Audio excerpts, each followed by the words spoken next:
بسم الله. وحكم إذا حديث عجبت لرسولك تلمامي حديث إمام أحمد من كان له فرطان من أمتي قفك إلا بعهور له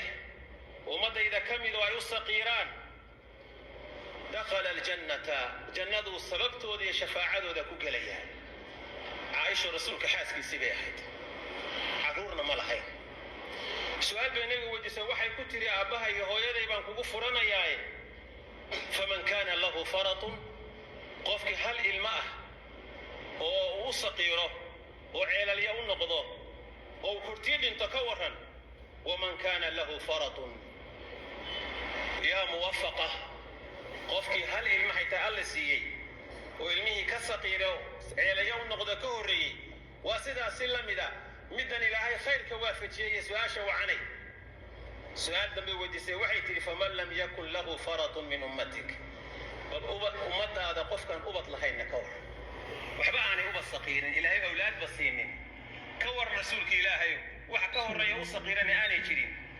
رسولك جواب يابلي بسي وحيري فأنا فرط أمتي لم يصابوا بمثله أمت إذا أنت أبط لهين وإلهي إفك بأبط كسينين وحو صقيرة آني جرين وغيرida ilmaha u saqiiray ajri xasanaad ay ka helayaan aniga geeridayda igu imanaysa ee aan dhiman doono sabirka ay waayitaankayga u sabri doonaan musiibadaas taas ayaguna ku helayaan nabiga kaleey salaatu wasalaam kaas Aisha farxaday radiyallahu ta'ala anha wa arda rasuulka sallallahu alayhi wasallam maaliman ma kamida islaan hal wiil lahayd oo wiilkuna aabihi aanu markaa joogin ayaa inanka yaraa xanuunsaday markaasuu dhintay isagoo goor subaxa soconaya ayuu soo maray islaam qubuur dusheedka aad uga barooranaysa oo sidaa maartay marna ugu foorarsanaysa marna fariisanayso ilmadu ka daadanaysa dadkii oo dhanna ay ka tagtageen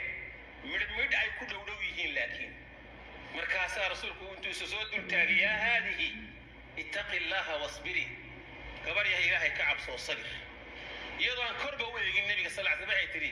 ilayka anni igatak waxay ugu dhacay morbaad ka haysaa iska sabir baad ileeda qofkii kaliya aan dad eeganayay ba ilaahay ga qaatay rasuulku juuma oranay waa ka tagay sallallahu alayhi wasallam dadkii ku dhawaaya warka maqlaya qaarkood baa intay ku soo noqdeen waxay ku yiraahdeen na qofkii kula hadlayay ma garanaysa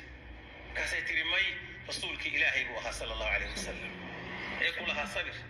alla ma rasuulkii buu ahaa kaasay boodo kacad dabeetana way soo oraday aqalkii rasuulka ay timi albaabkii bay gargaraacday waa loo soo galbaa la yiri rasuulka inta loo sheegay sallallahu alayhi wasallam kuma aan garanaynin waan sabraya markaasuu nabigu ku jawaabay inma sabru inda sadmati al-ula sabirku waa marka ay musiibadu kugu dhacdo oo ay musiibadu kugu xanuun kulushahay ma aha sabirku sabir taagwa marka uu noqdo kama aha nabigu sallallahu alayhi wasallam waxa nabigu sallallahu alayhi wasallam ma jirto qof musiiba ku dhacayso oo markay musiibadu ku dhacdo oranaya inna lillahi wa inna ilayhi raaji'un allahumma ajurni fi musibati ilahi iga ajrsi musiibada ila igu dhacday wa akhlif li khayran minha wa kafi an wa kawanasna idaba mari illa ajarahu allah fi musibati wa akhlafa lahu khayran minha haddu sida yiraahdo ilahi musiibadana ajr bu ka siinaya سبحانه وتعالى كل عضي بدل خير قبنا الله واسينا يا سبحانه وتعالى